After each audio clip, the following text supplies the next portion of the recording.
जय हिंद दोस्तों, स्वागत है आप सभी का आपके अपने यूट्यूब चैनल पे। तो आज की जो वीडियो होने वाली है काफ़ी ज़्यादा इंपॉर्टेंट होने वाली है आप लोगों के लिए। ठीक है, इस वीडियो में हम लोग हिस्ट्री का जो प्रैक्टिस सेट 1 है वो करने वाले हैं। देखिए, बहुत सारे स्टूडेंट का जो है सेंटर का पता चल चुका है कि किस सिटी में उसका सेंटर होने वाला है, और बहुत सारे स्टूडेंट का अभी तक पता नहीं चला है। तो आप लोग को घबराना नहीं है, बहुत जल्द आप लोग का भी आ जाएगा। और जिनका भी एग्ज़ाम 21, 22, 23 और 24 मई को है, वो अपना तैयारी ज़्यादा से ज़्यादा कीजिए। और जिनका 24 के बाद है वो भी तैयारी कीजिए और जम के तैयारी कीजिए। आप लोग का एग्जाम काफ़ी नज़दीक आ चुका है। तो चलिए हम लोग बिना किसी देरी के शुरू करते हैं वीडियो को और क्वेश्चन देख लेते हैं सारा। इस वीडियो में हम लोग 50 क्वेश्चन देखने वाले हैं। प्रैक्टिस सेट 1 है जो हिस्ट्री का है। ठीक है, इससे पहले पॉलिटिकल साइंस का भी था। अगर अगला वीडियो भी आ जाएगा उसमें भी सेकंड प्रैक्टिस सेट आएगा, यानी प्रैक्टिस सेट दूसरा आएगा। तो आप अगर चैनल पर नए आए होंगे तो चैनल को सब्सक्राइब कर लीजिएगा, वीडियो को लाइक कर दीजिएगा और अपने दोस्तों के साथ शेयर भी कर दीजिएगा। तो चलिए देखते हैं हम लोग पहला क्वेश्चन। ठीक है, यहाँ पे आप लोग को दिख रहा होगा जो पहला क्वेश्चन यहाँ है, बेबल मिशन को किस लिए लाया गया था। तो इसका आंसर क्या हो जाएगा? ऑप्शन सी, भारत छोड़ो आंदोलन को स्थगित करने के लिए। ठीक है, अगला क्वेश्चन है question number second, border painting किस काल की विशेषता थी। तो बॉर्डर पेंटिंग जो है वो शाहजहां काल की विशेषता थी। ठीक है, क्वेश्चन नंबर थर्ड हम लोग देखते हैं, प्रतीत समुत्पाद किसके उपदेशों का सार एवं संपूर्ण शिक्षाओं का आधार स्तंभ है। तो ऑप्शन ये इसका महात्मा बुद्ध का है। ठीक है, चलिए अगला क्वेश्चन देखते हैं क्वेश्चन नंबर फोर, तालीकोटा का युद्ध कब हुआ था। तो कब हुआ था? 1565 ईस्वी में। ठीक है, क्वेश्चन नंबर 5 हम लोग देखते हैं, आदि ग्रंथ साहिब की रचना किसने की थी। तो ऑप्शन बी हो जाएगा इसका राइट आंसर, गुरु अर्जुन देव। ठीक है, क्वेश्चन नंबर 6 है, राजमहल की पहाड़ियों में संथालों का आगमन कब हुआ। ठीक है, राजमहल की पहाड़ियों में संथालों का जो आगमन है 1810 से 1811 ईस्वी में हुआ था। ठीक है, चलिए क्वेश्चन नंबर अगला देखते हैं, उत्तर वैदिक कालीन समाज कितने वर्णों में विभाजित था। तो कितने वर्णों में विभाजित था? ऑप्शन डी इसका राइट आंसर हो जाएगा, 4 वर्णों में। चलिए अगला क्वेश्चन देख लेते हैं, क्वेश्चन नंबर 8 है, विजयनगर साम्राज्य आर्थिक दृष्टि से संपन्न था। ठीक है, विजयनगर साम्राज्य आर्थिक दृष्टि से संपन्न था, इसका वर्णन किसने किया था। तो किसने किया था? डोमिंगो पेस ने किया था। ऑप्शन ये हो जाएगा इसका राइट आंसर। पहला जो क्वेश्चन है, हड़प्पा सभ्यता की खोज किस वर्ष हुई थी। तो किस वर्ष हुई थी? 1924 ईस्वी में हुई थी। काफी ज्यादा इंपॉर्टेंट क्वेश्चन है। अगला चलिए क्वेश्चन नंबर 10 है, द म्यूनमेंट्स ऑफ सांची। ठीक है, द मॉन्यूमेंट्स ऑफ सांची के लेखक कौन थे। तो कौन थे इसके लेखक? तो जॉन मार्शल और अल्फ्रेड फुसे दोनों थे। तो यहाँ ऑप्शन सी में हो जाएगा, ये और बी दोनों। ठीक है, चलिए क्वेश्चन नंबर 11 हम लोग देखते हैं, यानी कि 11, अब्दुल फजल के बारे में क्या सही नहीं है। देख लीजिए यहाँ क्या दिया हुआ है, सही नहीं है। चलिए देखते हैं ऑप्शन ये क्या है, अब्दुल फजल ने अकबरनामा की रचना की। तो ये सही है, अब्दुल फजल ने अकबरनामा की रचना की थी। अगला है, अब्दुल फजल ने उलेमा के धार्मिक रूढ़िवादी विचारों का विरोध किया। तो ये भी सही है। उसके बाद है, अब्दुल फजल यूनानी दर्शन से पूरी तरह अनभिज्ञ था। तो ये गलत है। ठीक है, इसके बाद अब्दुल फजल मुगलों का प्रमुख इतिहासकार था। तो ये भी सही है, यानी कि ऑप्शन सी हो जाएगा इसका राइट आंसर। ठीक है, अगर आप लोग को इसका पीडीएफ चाहिए तो आप लोग को टेलीग्राम में मिल जाएगा। पीडीएफ में एक पासवर्ड लगा हुआ रहेगा जो कि वीडियो में किसी भी वक्त बता दिया जाएगा। तो आप लोग वीडियो के अंत तक बने रहिएगा। ठीक है, देखिए अगला जो क्वेश्चन है क्वेश्चन नंबर 12, ब्रिटेन में कपास आपूर्ति संघ की स्थापना कब हुई। तो कब हुई थी? 1857 ईस्वी में। ठीक है, क्वेश्चन नंबर 13 है, जैन धर्म के पतन का प्रमुख कारण क्या था। तो इसका जो प्रमुख कारण था, जैन धर्म के कठोर सिद्धांतों के कारण। ठीक है, सिद्धांत उसका बहुत कठोर था इसीलिए उसका जो प्रमुख कारण था उसका पतन हो गया, यानी कि जैन धर्म धीरे धीरे पतन हो गया। पतन का मतलब आप लोगों को पता होगा, खत्म हो गया। पहला है क्वेश्चन नंबर 14, बंगाल में इस्तेमारी बंदोबस्त कब लागू हुआ। तो कब लागू हुआ था? तो 1793 ईस्वी में। ऑप्शन सी इसका राइट आंसर हो जाएगा। क्वेश्चन नंबर 15 है, एक मुफ्त बंदोबस्त, ठीक है, व्यवस्था किस वर्ष लागू की गई। तो किस वर्ष लागू की गई थी? तो 1856 ईस्वी में की गई थी। अगला क्वेश्चन नंबर 16, मुगलों एवं साफवियों के मध्य झगड़े का प्रमुख कारण क्या था। तो कंधार। ठीक है, क्वेश्चन नंबर 17 हम लोग देखते हैं, रहस्यवादी सूफियों को किस नामों से जाना जाता है। तो मलंग। ठीक है, ऑप्शन बी हो जाएगा इसका राइट आंसर। अगला क्वेश्चन नंबर 18, बंगाल आर्मी को पौधशाला किसे कहा जाता है। तो अवध को। ठीक है, बंगाल आर्मी की है, बंगाल आर्मी की पौधशाला कहा जाता है किसको? अवध को। ठीक है, क्वेश्चन नंबर 19 क्या दिया हुआ है, पारुप समिति का गठन कब किया गया। तो कब किया गया था? तो 29 अगस्त 1947 ईस्वी में। ठीक है, क्वेश्चन नंबर 20 है, किन शासकों ने अपनी प्रभुता सिद्ध करने हेतु भव्य मूर्तियों का निर्माण करवाया। तो किसने? चोल। ठीक है, चोल वंश।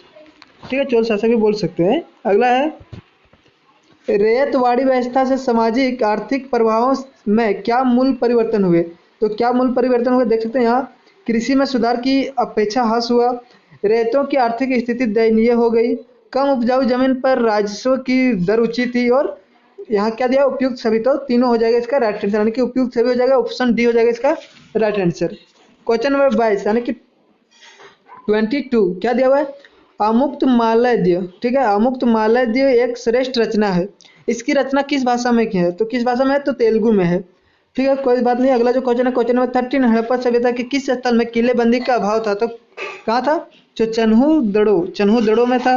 ठीक है, चलिए क्वेश्चन नंबर 24 देखते हैं। 24, बाबर के साम्राज्य की क्या दुर्बलताएं थी, तो क्या थी, किसी निश्चित प्रशासनिक व्यवस्था का अभाव था। ठीक है, अकुशल वित्तीय प्रबंधन था, साम्राज्य का सुदृढ़ीकरण न होना भी था। तो उपयुक्त सभी हो जाएगा इसका राइट आंसर, दुर्बल होने का सभी तीनों कारण था। अगला जो क्वेश्चन है, क्वेश्चन नंबर 25 यानी कि 25, वर्ष 1931 के चुनाव में कांग्रेस को 11 में से कितने प्रांतों में सरकार बनाने का अवसर मिला, तो 11 में से 8 प्रांतों में सरकार बनाने का अवसर मिला था। ठीक है, अगला जो क्वेश्चन है, क्वेश्चन नंबर 26, किस वर्ष कंधार किले एवं नगर एवं सफाइयों का अधिकार स्थापित हुआ, तो किस वर्ष, तो ऑप्शन बी 1622 ईस्वी में। क्वेश्चन नंबर 27, मौर्य साम्राज्य की ऐतिहासिक महत्व क्या थी, तो देख सकते हैं यहाँ, इस युग में सभ्यता तथा संस्कृति का अत्यधिक विकास हुआ। ठीक है, कृषि क्षेत्र तथा व्यापार में व्यापार सुधारक हुए, ये भी ठीक है। मौर्य साम्राज्य भारत में स्थापित पहला सर्वाधिक विशाल साम्राज्य था, तो ये भी ठीक है, यानी कि ऑप्शन डी हो जाएगा इसका राइट आंसर, उपयुक्त सभी। क्वेश्चन नंबर 28, प्रधानमंत्री जवाहरलाल नेहरू द्वारा राष्ट्रीय संग्रहालय नई दिल्ली की नींव रखी, तो कब रखी गई थी, तो 1955 ईस्वी में। क्वेश्चन नंबर 29, 1857 के विद्रोह को सैनिक विद्रोह माना गया। ठीक है, सैनिक विद्रोह माना, क्वेश्चन अधूरा है, यहाँ हो जाएगा आंसर अशोक मेहता। ठीक है, किसने इसको किया था। अगला क्वेश्चन है, क्वेश्चन नंबर 30, 1951 और 52 में पुरा पुरातत्ववेत्ता बीबी लाल ने किसका उल्लंघन ये उत्खनन है। ठीक है, किसका उत्खनन किया, तो किसका, बनवाली का किया। ठीक है, क्वेश्चन नंबर 31 यानी कि 31 क्या दिया हुआ है, गांधी जी ने जनवरी 1915 में दक्षिण अफ्रीका से भारत लौटने के बाद यहाँ क्या है, सर्वप्रथम कहाँ सत्याग्रह आंदोलन चलाया, तो कहाँ चलाया था, चंपारण आंदोलन चलाया था सबसे पहले, दक्षिण अफ्रीका से लौटने के बाद। अगला जो क्वेश्चन है 22, महात्मा गांधी द्वारा सांप्रदायिक हिंसा को रोकने के लिए नोआखली तथा हिंसाग्रस्त क्षेत्रों का दौर किस वर्ष किया गया, तो किस वर्ष, 1946 हो जाएगा इसका राइट आंसर। अगला जो क्वेश्चन है 33, हम्पी को राष्ट्रीय स्थल किस वर्ष घोषित किया गया, तो किस वर्ष घोषित किया गया था, तो ऑप्शन सी हो जाएगा इसका राइट आंसर, 1976 ईस्वी में। अगला जो क्वेश्चन है, क्वेश्चन नंबर 34, तमिल भाषा में बड़ी व्यापारिक पदवियां थी, तो क्या थी, मत्स्य भुवन, सत्यवाह, सेतुडी, तो ये सभी हो जाएगा इसका राइट आंसर, ऑप्शन डी। ठीक है, क्वेश्चन नंबर 35, अवध के शासन पर कुशासन का आरोप लगाकर गद्दी से हटा दिया गया तथा ब्रिटिश साम्राज्य में विलय कर लिया गया, कब किया गया ये बात, तो ये काम जो है 1856 में हुआ था। क्या हुआ था, अवध के शासन पर कुशासन का आरोप लगा दिया था, उससे गद्दी से हटा दिया गया था और ब्रिटिश साम्राज्य विलय कर लिया था, यानी कि अपना साम्राज्य बना लिया था। अगला जो क्वेश्चन है 36, चिश्ती सिलसिले की प्रमुख विशेषताएं हैं, तो क्या है, सूफी चिश्तियों का जीवन राज सत्ता से दूर तथा संयम युक्त था, यह भी सही है। शासक द्वारा, क्या लिखा हुआ है यहाँ पे देख सकते हैं, शासक द्वारा स्वेच्छा से दी गई भेंट को वह स्वीकार करते थे, तो उपयुक्त हो जाएगा, यानी कि ये और बी दोनों सही है। ठीक है, दोनों विशेषता था प्रमुख विशेषता। अगला जो क्वेश्चन है, क्वेश्चन नंबर 37 यानी कि 37, इस्तमरारी प्रथा लागू होने के बाद कितना प्रतिशत जमींदारियों बेच दी गई, यानी कि कितना प्रतिशत जमीन बेच दिया गया था, तो 75%। अगला जो क्वेश्चन है, क्वेश्चन नंबर 38, जर्मन इतावली संयुक्त दल द्वारा मोहनजोदाड़ो में सतह अन्वेषणों का आरंभ किस वर्ष किया गया, तो किस वर्ष किया गया था, तो देख सकते हैं यहाँ 1980 में किया गया था। ठीक है, ऑप्शन ये हो जाएगा इसका राइट आंसर। अगला जो क्वेश्चन है 39, अमरावती के स्तूप का भ्रमण किसने किया था, तो देख सकते हैं ऑप्शन डी, कलिंग मैकेंजी ने किया था इसका भ्रमण। अगला है क्वेश्चन नंबर 40 यानी कि 40, मुस्लिम लीग ने संविधान सभा की प्रारंभिक बैठक का बहिष्कार किया, जिसके कारण संविधान सभा एक ही पार्टी का समूह बन गई थी। सभा के कितने प्रतिशत सदस्य कांग्रेस से थे, तो 82% जो था वो सिर्फ कांग्रेस के सदस्य थे। ठीक है, क्वेश्चन नंबर 41 यानी कि 41, 1857 ईस्वी की क्रांति की असफलता के क्या कारण थे, तो इसका जो क्या कारण थे, तो देख सकते हैं इसका कारण असंगठित स्वरूप था, कोई फिक्स संगठन इसका नहीं था, सैन्य साधनों की कमी हो गई थी। ठीक है, उद्देश्यों की अस्पष्टता, कोई प्रमुख ऐसा नहीं था कि उद्देश्य देने वाला, इसी ये सभी कारण इसका जो था असफलता होने के कारण थे। अगला क्वेश्चन नंबर 42, 42, शेरशाह सूरी के बारे में क्या सही नहीं है, तो शेरशाह निरंकुश राज तंत्रात्मक प्रणाली का समर्थक था, तो ये सही है। उसके बाद शेरशाह ने धर्म के सर्व प्रमुख नेता खलीफा की उपाधि भी धारण कर ली थी, तो ये गलत है, ठीक है। और दो जो ऑप्शन है ये दोनों सही है, यानी कि शेरशाह पूरी तरह से मुल्ला व मौलवियों के प्रभाव के मुक्त नहीं था, तो ये भी सही है। वह समय संपूर्ण राज्य के कार्यों को देखभाल करता था, तो ये भी सही है। बाकी ऑप्शन बी हो जाएगा इसका राइट आंसर, जो कि सही नहीं है। चलिए अगला क्वेश्चन है 43, निम्नलिखित में किसके वचनों को गुरबानी कहा जाता है? तो बाबा फरीद की भाषा, कबीर, रविदास, तो उपयुक्त सभी हो जाएगा, यानी कि ये सभी की भाषा को क्या बोला जाता है? गुरबानी बोला जाता है। अगला क्वेश्चन हम लोग देख लेते हैं 44, क्या दिया हुआ है? अशोक के अभिलेख की खोज जेम्स प्रिस्सेप द्वारा किस वर्ष की गई थी? तो 1830 ईस्वी में की गई थी। चलिए अगला क्वेश्चन देखते हैं 45। अब कुछ क्वेश्चन और बचा हुआ है, आप लोग ध्यान से देखिएगा। जॉन मार्शल के अधीन संरक्षण कार्य किस वर्ष आरंभ किया गया? तो किस वर्ष किया गया था? तो ऑप्शन बी 1902 ईस्वी में। पीडीएफ का जो पासवर्ड है तो देख सकते हैं, पीडीएफ का ये जो पासवर्ड है यहाँ पे आप लोग को लिख दिया गया, आप लोग देख लीजिए, नोट कर लीजिए, ये तो सिंपल है, आप लोग जाके इसे ओपन कर सकते हैं, ठीक है। हिस्ट्री प्रैक्टिस सेट 1, ठीक है, इसका पासवर्ड यही है। अगला जो क्वेश्चन है, अब्दुल लाहौरी के बाद बादशाह नामा को किसने पूर्ण किया? तो किसने पूर्ण किया? तो मोहम्मद वारिस, ठीक है, ऑप्शन सी हो जाएगा इसका राइट आंसर। अगला बात 47, 1857 के क्रांति से संबंधित महत्वपूर्ण स्थल तथा नेता को सुमेलित कीजिए, इसको मिलाना है, ठीक है, तो आप लोग पीडीएफ से मिला लीजिए, ऑप्शन इसका देख सकते हैं, तीसरा हो जाएगा राइट आंसर, यानी कि तीसरा, पहला, दूसरा और चौथा।